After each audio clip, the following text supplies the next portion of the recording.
মেয়েটা bike ride করতে গিয়ে রাস্তায় খুবই ছোট্ট একটা কচ্ছপের বাচ্চা খুঁজে পায়, যার সাইজটা তার বুড়ো আঙুলের সমান ছিল। ছোট্ট কচ্ছপের বাচ্চাটাকে সে বাড়িতে নিয়ে আসে, যেটা দেখে তার ছেলে খুবই খুশি হয়। কচ্ছপটা তার ছেলের কম্পিউটার টেবিলের ওপর একা একাই ঘুরে বেড়াতে শুরু করে, তবে মাঝে মধ্যে হাঁটতে গিয়ে সে উল্টে যেত।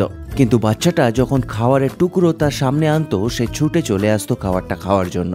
ছোট কচ্ছপটা তাদেরকে এত বিশ্বাস করতে শুরু করেছিল যে টেবিলের উপর থেকে চোখ বন্ধ করে তাদের হাতের উপর সে জাম্প করত, কারণ সে জানতো তার মালিক তাকে নিচে পড়ে যেতে দেবে না। কিছুদিন পর তারা কচ্ছপটার জন্য একটা অ্যাকোরিয়াম তৈরি করে দেয়, যেখানে জলের মধ্যে সে খেলা করতে শুরু করে এবং কখনো কখনো একটা ছাওয়া জায়গায় লুকিয়ে বসে থাকতেও শুরু করে। মেয়েটা যখন দেখতো কচ্ছপটা উল্টো হয়ে সাঁতার কাটছে, তখন সে গিয়ে তাকে সোজা করে দিত।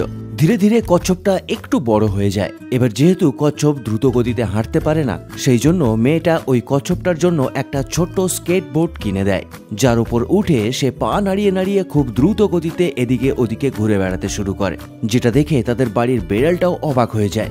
যেহেতু কচ্ছপটা বড় হচ্ছিল, তাই ছোট্ট অ্যাকোরিয়ামটা তার জন্য যথাযথ ছিল না, তাই তারা বাড়ির বাইরে একটা পুল বানিয়ে দেয় তার জন্য। কচ্ছপটা তাদের সাথে থাকতে থাকতে এত ইন্টেলিজেন্ট হয়ে যায় যে হ্যান্ডশেক করতেও শিখে যায় কুকুরের মতো। তবে মাঝে মধ্যে তারা যখন কচ্ছপটাকে নিয়ে ওয়াকে বেরোতো, তখন পাড়ার সবাই অবাক হয়ে যেত।